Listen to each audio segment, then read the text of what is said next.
Indian constitution article 1-4 union and its territories. Article 1. Article 1 പ്രകാരം ഇന്ത്യയുടെ ഔദ്യോഗിക പേര് ഭാരത് എന്നും ഭരണഘടന അംഗീകരിക്കുന്നു. ആർട്ടിക്കിൾ 1-ലെ ഏറ്റവും പ്രധാനപ്പെട്ട ആശയം എന്തെന്നാൽ ഭരണഘടന ഇന്ത്യയെ ഫെഡറേഷൻ എന്ന് വിളിക്കുന്നില്ല, പകരം സ്റ്റേറ്റ്സിൻ്റെ യൂണിയൻ എന്നാണ് വിശേഷിപ്പിക്കുന്നത്. ആർട്ടിക്കിൾ 1 പ്രകാരം ഇന്ത്യയുടെ ഭൂപ്രദേശം 3 ഘടകങ്ങൾ ഉൾക്കൊള്ളുന്നതാണ്. 1 സ്റ്റേറ്റ്സ്, അതായത് സംസ്ഥാനങ്ങൾ. 2 യൂണിയൻ ടെറിട്ടറീസ്, അതായത് കേന്ദ്രഭരണ പ്രദേശങ്ങൾ. 3 അക്വേർഡ് ടെറിട്ടറീസ്, അതായത് പിന്നീട് ഇന്ത്യ കൈവശമെടുക്കുന്ന പ്രദേശങ്ങൾ. ആർട്ടിക്കിൾ 2.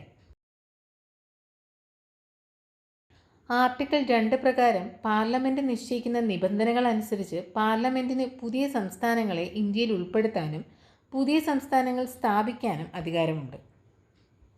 ആർട്ടിക്കിൾ 2 പ്രധാനമായും ഇന്ത്യക്ക് പുറത്തു നിന്നുള്ള പ്രദേശങ്ങൾ ഇന്ത്യൻ യൂണിയനിൽ ചേർക്കുന്നതിനാണ് ഉപയോഗിക്കുന്നത്. അതായത് ഇന്ത്യൻ യൂണിയൻ്റെ ഭാഗമല്ലാത്ത പുതിയ സംസ്ഥാനങ്ങളുടെ പ്രവേശനവും രൂപീകരണവുമായും ബന്ധപ്പെട്ടിരിക്കുന്നു.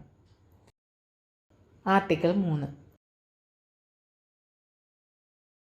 ആർട്ടിക്കിൾ 3 പ്രകാരം പാർലമെൻറ്റിന് ഏതെങ്കിലും സംസ്ഥാനത്തിൽ നിന്ന് പ്രദേശം വേർപെടുത്തിയോ അല്ലെങ്കിൽ 2 അതിലധികമോ സംസ്ഥാനങ്ങളെയോ സംസ്ഥാനങ്ങളുടെ ഭാഗങ്ങളെയോ സംയോജിപ്പിച്ച് ഒരു പുതിയ സംസ്ഥാനം രൂപീകരിക്കാനും നിലവിലുള്ള ഒരു സംസ്ഥാനത്തിൻ്റെ വിസ്തൃതി കൂട്ടാനും കുറയ്ക്കാനും അധികാരമുണ്ട്. ഒപ്പം സംസ്ഥാനങ്ങളുടെ അതിർത്തികൾ മാറ്റുക, പേര് മാറ്റുക തുടങ്ങിയവയും പാർലമെൻറ്റിൻ്റെ അധികാരപരിധിയിൽ വരുന്നവയാണ്. ആർട്ടിക്കിൾ 3 പ്രകാരം ബന്ധപ്പെട്ട സംസ്ഥാന നിയമസഭയുടെ അഭിപ്രായം ചോദിക്കണം, എന്നാൽ അവരുടെ സമ്മതം നിർബന്ധമല്ല. അവസാന തീരുമാനമെടുക്കുന്നത് പാർലമെൻറ്റാണ്. ആർട്ടിക്കിൾ 2 ഇന്ത്യക്ക് പുറത്തു നിന്നുള്ള പുതിയ സംസ്ഥാനങ്ങളെ ഉൾപ്പെടുത്തലാണ്. ആർട്ടിക്കിൾ 3 നിലവിലുള്ള സംസ്ഥാനങ്ങളുടെ രൂപീകരണവും മാറ്റങ്ങളുമായും ബന്ധപ്പെട്ടിരിക്കുന്നു. ആർട്ടിക്കിൾ 4.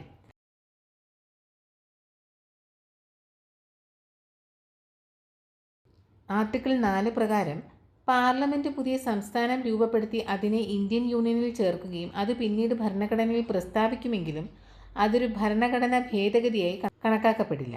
ആർട്ടിക്കിൾ 368-ലെ നടപടിക്രമങ്ങൾ ആവശ്യമില്ല. പാർലമെൻറ്റിന് സാധാരണ നിയമമായി പാസാക്കാം.